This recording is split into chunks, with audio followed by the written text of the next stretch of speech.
Hi, I'm Chris Vander Kaay. This is what I look like. This movie is basically me talking about horror movies. So if you don't like horror movies, or you can't stand to look at this face, I get it. This film probably isn't for you. But if you're a horror film fan, this might be your thing. I talk about the influence of horror on my childhood. The first time I saw Willy Wonka and the Chocolate Factory, and they were going through the tunnel in the Chocolate River, there were some really disturbing images being displayed on the wall behind Gene Wilder when he was singing his song. I think it was like a chicken getting its head cut off and a centipede crawling across a woman's face. I talk about some theory on horror film as the most dominant genre of all the film genres.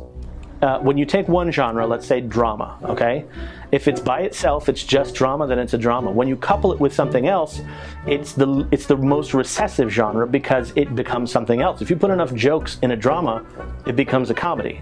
And I even posit my idea of the grand unified theory of horror film. That is where the fear man theory comes from. The reason we're drawn to horror film is because we innately understand, because horror films are created by men, that men are trying to warn other men, and by men I mean humanity. Humanity is trying to warn the rest of humanity through art that man is ultimately always the villain. All of this is played against some of the best footage in horror film history, all of which just happens to be public domain because I'm not rich.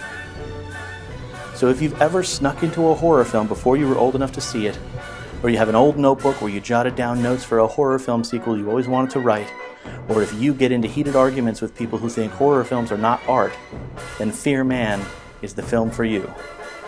If you can get past staring at this face.